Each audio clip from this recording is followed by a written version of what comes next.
జగన్ మామ కామెడీ కోసం 10,000 లైకులు అయితే టార్గెట్ కంప్లీట్ చేయండి మామ ప్లీజ్. సాంప్రదాయిని సుప్పిని సుఖపూసని చూడటానికి ఎలా ఉందో తెలుసా? పనికి మాలిన వాళ్ళందరూ చోట చేరి మాకు పని లేదు చెప్తున్నట్టుంది. వంశీని ఎందుకు టార్గెట్ చేస్తా ఉన్నారు అనేది చంద్రబాబు నాయుడు గారికి వంశీని చూస్తే చెప్పు అన్ని ఎందుకు ఇంత లేటు అక్కడ తన సామాజిక వర్గం నుంచి ఒక వ్యక్తి ఎదుగుతున్నాడు. చంద్రబాబు నాయుడు గారి కన్నా గ్లామరస్ గా ఉన్నాడు. లోకేష్ గారి కన్నా గ్లామరస్ గా ఉన్నాడు. రే అండ్ ఎవరికైనా చూపించండి రా, వదిలేయకండి రా బాబు అని అలాగా కూర్చోబెట్టి చెప్పండి రా. ఒక మనిషి ఎదుగుతున్నాడు అని అంటే తట్టుకోలేడు తన సామాజిక వర్గంలోనే. 1 minute. 5 ఏళ్ల చంద్రబాబు పాలనలో కమ్మవారికే ఇచ్చేసాడు.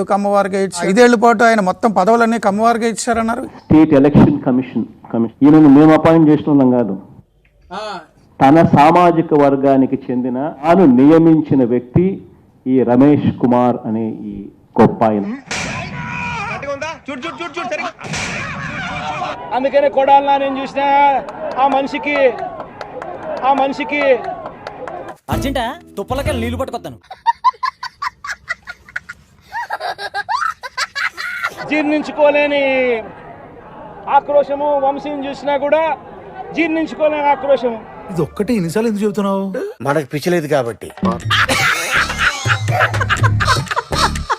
ఇది చంద్రబాబు నాయుడు గారు, రామోజీరావు, ఆంధ్రజ్యోతి రాధాకృష్ణ, TV5 నిజంగా ఇది ఒక మాఫియా రాజ్యం. అలాంటివి మీరు మాట్లాడితే కామెడీగా ఉంటదన్న. కరెక్టే కదమ్మా. ఎన్నికలు జరిగితే అలాంటి చోట వైస్ ప్రెసిడెన్సీని వయసుని ఎన్నుకునే వయసుని ఏంటి బాబా అన్న ఇంకోసారి అన్న వైస్ ప్రెసిడెన్సీని వయసుని ఎన్నుకునే వయసుని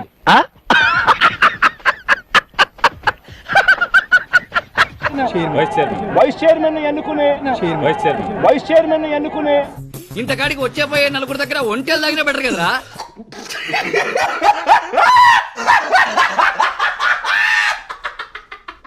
కొడాలి నాని గారు ఇన్ని రోజులు ఏమైపోయారు? ఏమైపోతుందమ్మా, మీ ఇల్లు ఎక్కడో చేస్తే రోజు వచ్చి కనపడే. ఇది అబద్ధం, ఇప్పుడు నిజం మాట్లాడుకుందామా? దొరికితే కుమ్మేస్తారేమోనని ఇండియా వదిలిపెట్టి మలేషియా వచ్చా. కాదమ్మా, రాధాకృష్ణకి, నీకు, బిఆర్ నాయుడు గారికి మీ పేర్లు యువత మనం వచ్చి కనపడి వెళ్తారు రోజు. అందుకునేనా ఇది నాకిచ్చేళ్ళింది. ఏంటి చూస్తాం అధికారంలోకి వచ్చి ఎవరిని వదలం. ఏంటని నువ్వు చేసేది నా బొచ్చు. ఓ నీ అబ్బా ఆపరదే.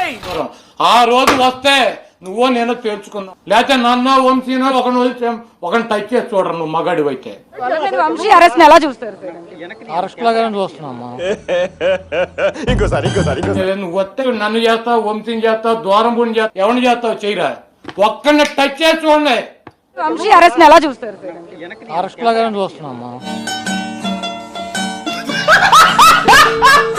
అంతకుముందు చాలా యాక్టివ్ గా ఉండేవాళ్ళు, బాగా మాట్లాడేవాళ్ళు, కమెంట్స్ గవర్నమెంట్ ఉన్న యాక్టివ్ ఇప్పుడు ఏం చేయాలి? తూర్పేటు ఇటండి ఆడు తిరిగి దండం పెట్టండి. భయపడుతున్నారా ఇప్పుడు? దేనికి? గవర్నమెంట్ లో లేనందుకు మాట్లాడితే ఏమైనా అరెస్టులు చేస్తారేమో అని.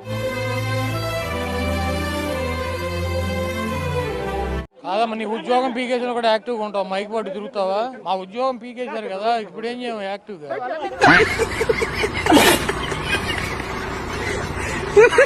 వాడిని దొంగ సాక్ష్యాలు వీళ్ళే క్రియేట్ చేస్తా ఉన్నారు, దొంగ కేసులు వీళ్ళే పెడతా ఉన్నారు. వాడు చెప్పే మాటలు చాలా ఎర్రగడ్డ హాస్పిటల్కి వెళ్ళినా మెంటల్ తగ్గలేనంత పరిస్థితి ఉంది. దొంగ సాక్ష్యాలు, దొంగ కేసులు పెట్టి ఇల్లీగల్ గా మనుషుల్ని తీసుకొని వచ్చి అరెస్ట్ చేస్తా ఉన్నారు. అరెస్టులు చేసి నెలలు జైళ్ళల్లో పెట్టే కార్యక్రమాలు జరుగుతూ ఉంది. 2 సంవత్సరాలు నేను చెప్తున్నాను, ఎవరిని మర్చిపోను. ఇప్పుడు ఎక్కడ కొట్టాలరా నిన్ను? ప్రజాస్వామ్యం నిజంగా ఏ స్థాయికి దిగజారిపోయింది అని అంటే, మాట్లాడబాకురా, నీకు దండం పెడతానురా. ప్రతి పోలీసు వ్యక్తికి కూడా చెప్తా ఉన్నా,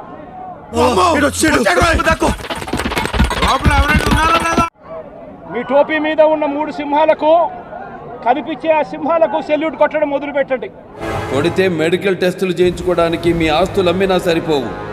వీళ్ళు చెప్పినట్టుగా చేయడం మొదలుపెట్టి ఎల్లకాలము తెలుగుదేశం పార్టీ ప్రభుత్వమే ఉండదు అని చెప్పి మా బొచ్చు పేగాలను వచ్చి చెప్పి ఇవాళ ప్రతి అధికారికి కూడా నేను తెలియజేస్తా ఉన్నా, జీవితంలో నువ్వు ఇంకా మారవా? మారను. రేపొద్దున మళ్ళీ మా అధికారం వస్తుంది. వీడు ఇంకా లేచినట్లేడు, నిద్దట్లోనే మాట్లాడుతున్నాడు. అన్యాయం చేసిన వీళ్ళందరినీ, వీళ్ళ అధికారులందరినీ, న్యాయం చేసిన ఈ నాయకులందరినీ కూడా బట్టలు కూడా తీసి నిలబెడతామని చెప్పి కూడా ఈ సందర్భంగా తెలియజేస్తా ఉన్నా. చిన్న భాషకి చెప్పు.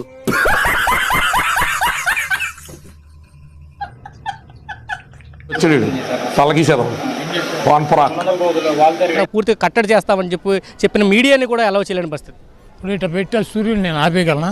నాకు అర్థం కాగడుతున్నా. సులభ కాంప్లెక్స్లో చీపురు కట్లయితే చేత్తో అక్కడ క్లీన్ చేసి అదోలాగా ఉంటావు నువ్వు.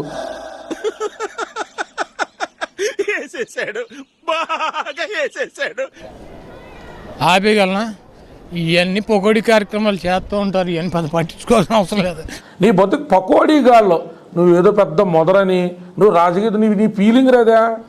ఏది కూడా మర్చిపోయే ప్రసక్తి ఉండదు. ఇంకేం పీకుతావురా? చల్ బేసాలే చల్. అట్టు పెట్టిన వాళ్ళకి 2.5, 2, 2.5, 3 వాళ్ళ స్థాయిని బట్టి తప్పకుండా పెడతానని చెప్పి నీ బతుకు మళ్ళీ మాట్లాడవా? శాఖనే హ్యాండిల్ చేసావు, సిగ్గులేదురా నీకా? శాఖలో కీలకమైన నిన్న ఒకటి తీసుకుని చాలదు మళ్ళీ. జగన్మోహన్ రెడ్డి గారు చెప్పాడు, మాకు అది చాలు, మేము చచ్చేదాకా జగన్మోహన్ రెడ్డి గారే మాకు. ఒక 2 నిమిషాలు పాస్ అవుతుంది. మేము చావుకైనా సరే సిద్ధమే, కానీ జగన్మోహన్ రెడ్డి గారిని వదిలే ప్రసక్తి ఉండదు. గుట్కా నాని గారు, మీరు వెళ్తారో వెళ్ళరో గానీ జగన్మోహన్ రెడ్డికి ఏదో ఒక రోజు బెంగళూరు దాకా వెళ్ళి ఉచ్చబోసుకొస్తా అని చెప్పి పార్టీని అయితే గంగార్పణం చేయడం ఖాయం. తర్వాత మీరందరూ కలిసి కాల్చుకుంటూ ఉంటావు చపాతి. Super super. ఇప్పుడు వల్లభనేని వంశీని అరెస్ట్ చేశారు, ఏమైంది? వంశీ అని చచ్చిపోయాడా? ఏమిటండి మీరు మాట్లాడేది? దరిద్రుడా, ఒక్క మాట మంచిది రాదు నోట్లోంచి. అది నూనె డ్రైనేజారా? చట్టం ఎవరికైనా ఒకటే అని చెప్పేవారు మాత్రం ఇంతకాలం లేరు.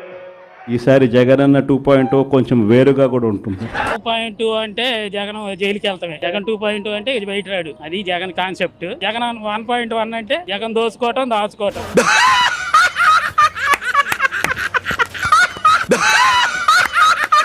జగన్ 2.0 చూపిస్తాను.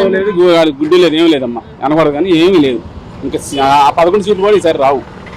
దీనికి ఉన్న విశ్వాసం ఉందరా నా కొడక? నీకు రే పురుగులు పట్టి చేస్తావురా నా కొడక.